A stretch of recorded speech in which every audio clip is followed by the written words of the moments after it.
Hey guys, Chris Moran here again with WRC USA.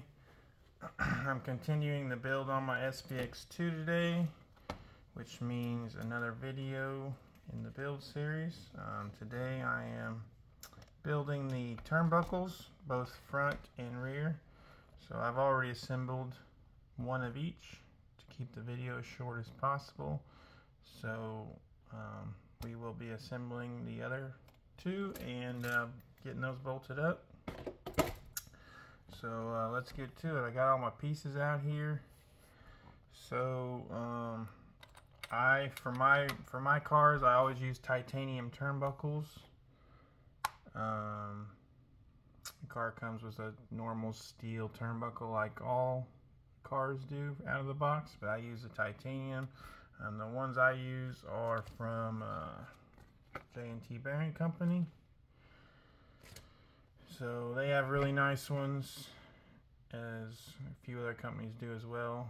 The J&T ones, you can get in multiple different colors. I go with the blue, matches my scheme really well. So let's get to bolting these bad boys together. So the first thing we're going to do is take a body reamer and just clean out a nice edge. Make sure you try to keep the body reamer as perfectly straight as possible.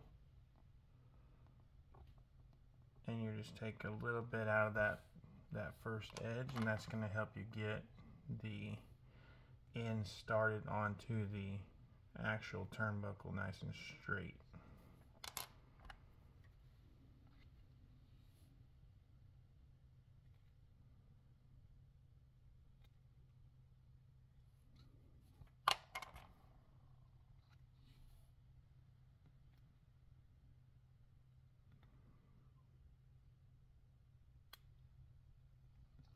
So if you apply a good amount of pressure on the body reamer, it kind of centers itself. So just be careful that you do that slowly and make sure you keep the body reamer straight. So the next thing we'll do is go ahead and put the actual ends onto the turnbuckle. So how I like to do this is, I like that when I assemble them, I bolt them on the car. All four turnbuckles, I move them to make adjustments for camber. If I pull them forward, then I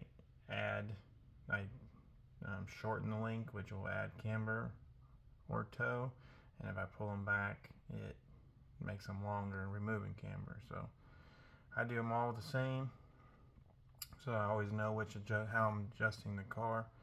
On the J&T bearings turnbuckles, it has a little line on one side of the turnbuckle, and that line is to identify which side is the regular thread.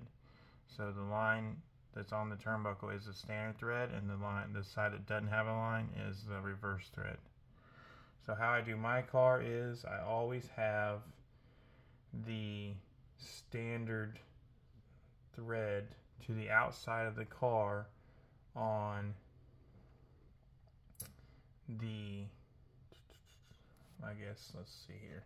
If you're looking at the front of the car, then I always have the standard thread towards the outside would be your right side. I call it the left side of the car. But it would be on your right if you were looking at it head on. It'd be on your left if you were looking at it from the rear. So the engine side, always have the standard thread to the outside of the turnbuckles, and on the other side of the car, always have the standard thread towards the inside of the car, the exact opposite. So we'll go ahead and get these assembled. So what we're going to do is take a pair of vice grips, and we will just lock the turnbuckle into that. And then this will be on the right side of the car, so I want the standard thread to the inside. So I'll get the rod in, the straight one for the steering link is what you want on the inside. And I'll go ahead and screw that on. I'm just going to screw it on until I get to the end of the threads on the turnbuckle, and I'll adjust the length once I put it on the car.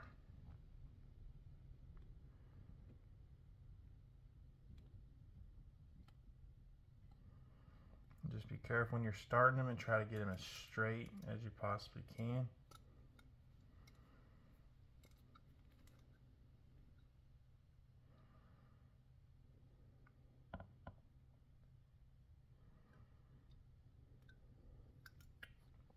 Now that you've got those screwed on, we can go ahead and pop in the balls.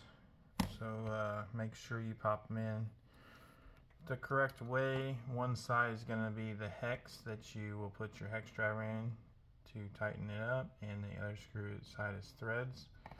So make sure you pop it in the correct way. Now when you pop them in, make sure that they move free and there's no resistance or bind on it. If there is a little bit, which there is most times, just pop it back out and pop it in again and see if it frees it up. Which that did. It seems pretty free now. You want no resistance on these whatsoever. So if you feel any at all, which I am super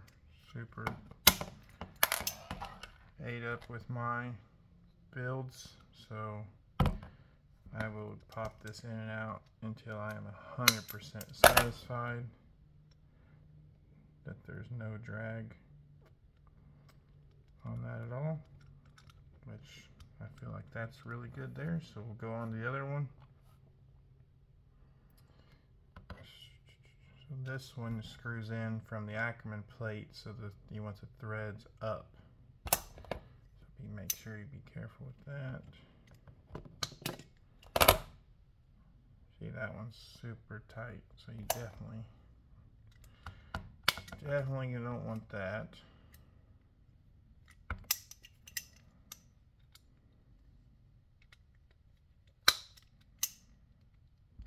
Just one time popping it out and then popping it back in feels like it got it right where it needs to be, so we're good there.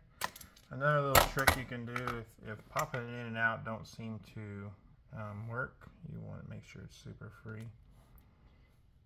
If popping it in and out don't work and it still feels a little bit tight, just take yourself a regular pair of pliers, put over the ball end, and then give it a really hard squeeze.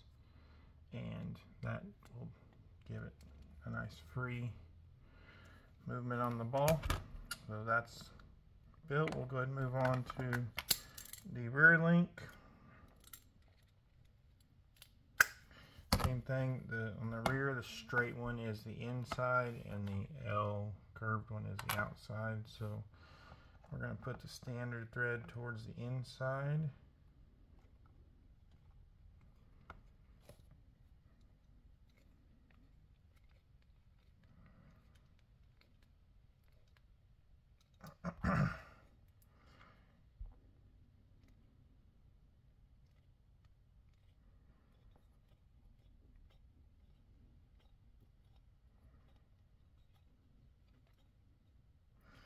The rear one's quite a bit tighter to screw on, so we'll actually go ahead and pop in the balls themselves and then get ourselves some help screwing them on. So I'm just going to take a regular hex driver, stick it through the ball, and same thing, I'm going to screw it on until it's at the end of the thread there. On the rear, I'll just leave a tiny bit of thread showing because I know that that's about where it needs to be for length. Leave about one thread showing.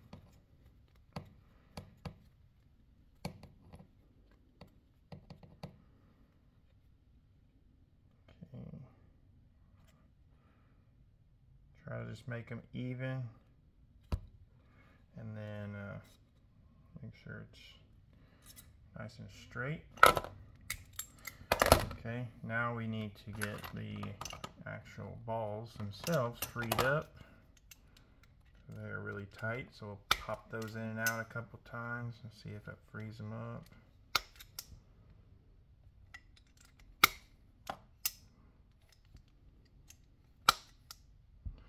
Okay, so that's not freeing it up. We will go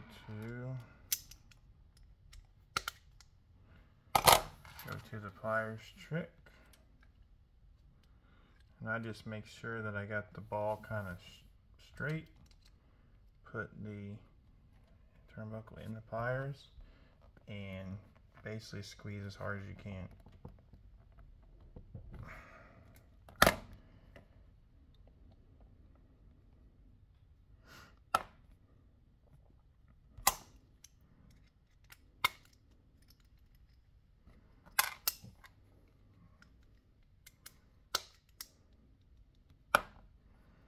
Like I said, for me, there's only one way to do this, and that is until it is perfect. So just keep on messing with it until I have it 100% where I feel like there's no drag whatsoever on the ball itself.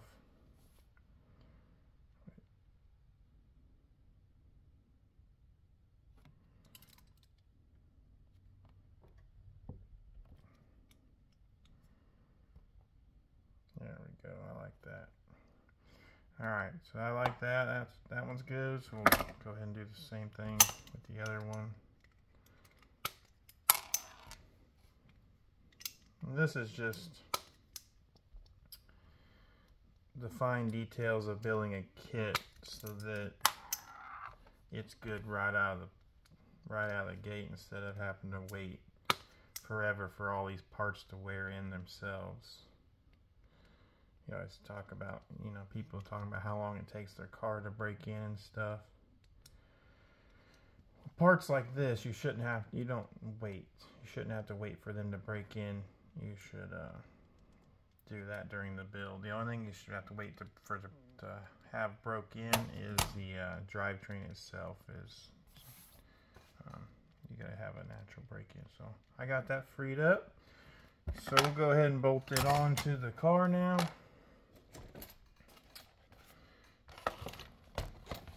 So for the front steering link, the kit comes with a 3x12 screw, and that is too long. So you actually want to use a 3x10 button head screw to screw on your steering link.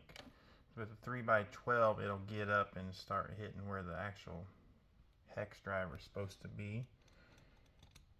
So that's not what you want at all. So I use, on the Ackerman plate, I use the third hole back. Go ahead and spin the car around here so I can bolt this on. Put a little bit of Loctite on the screw. And then a 2.5 hex driver is what fits this ball. I don't know why I went blank there. So just use a little bit of Loctite and screw it down tight.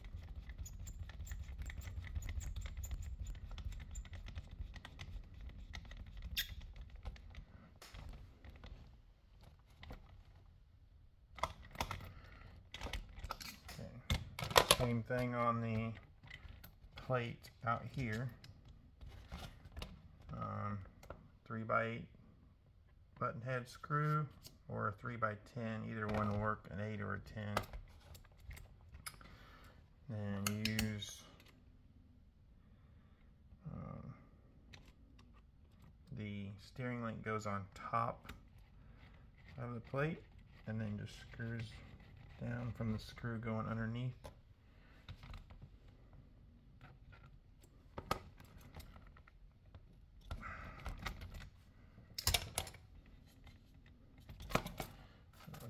this. Link on top, screw from underneath, and then on the Ackerman it's the turnbuckle underneath with the screw on the top. So for the rear, you got a little spacer here that you need to use on the rear hub. I changed the screws out for this too. It comes with this long cap head screw for this, and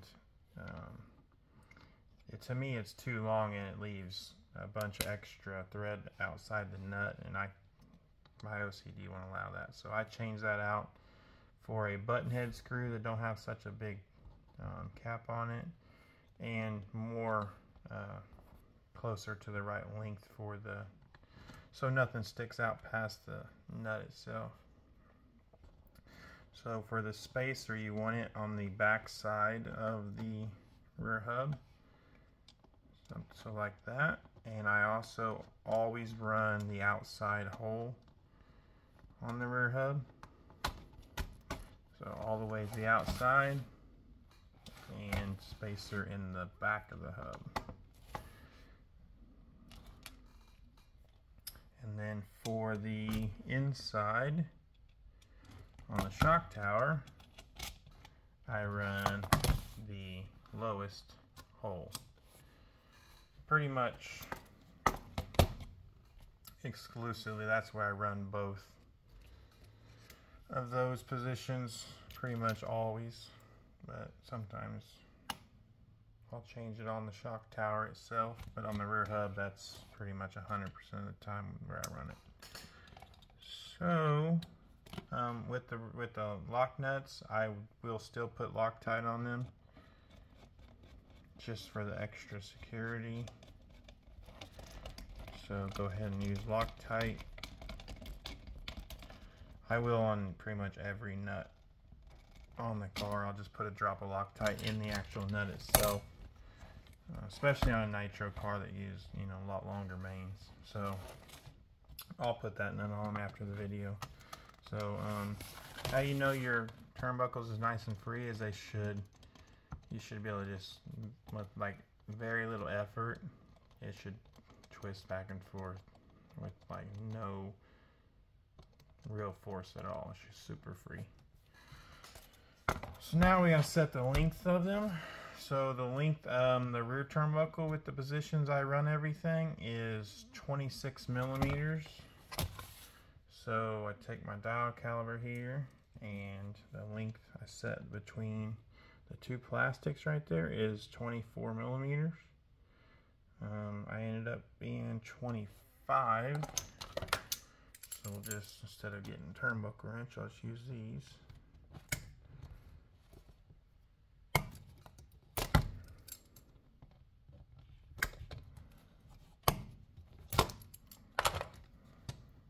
Set this at 26.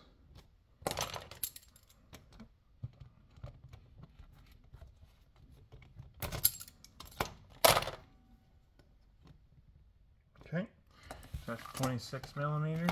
So that's our rear camber. And I don't usually use a camber gauge at all. I just always run those at 26. And if I want to add camber, I'll add like half a mil. Or maybe if I want to go crazy, go 1 mil or so yeah, if I make a camber adjustments, it's usually half a millimeter either way, either more or less camber. I don't usually ever check my camber at the wheels with a gauge. So onto the front turnbuckle, I run this one at 23.5. We came out 24.4, so pretty close.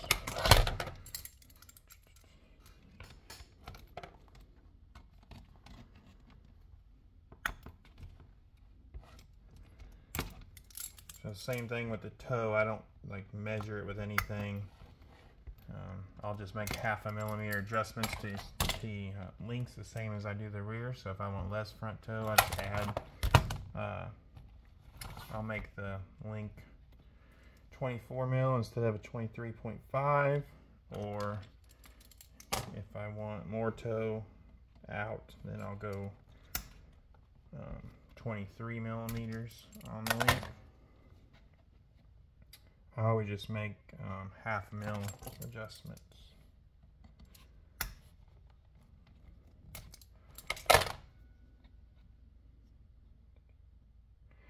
Alright, there we go.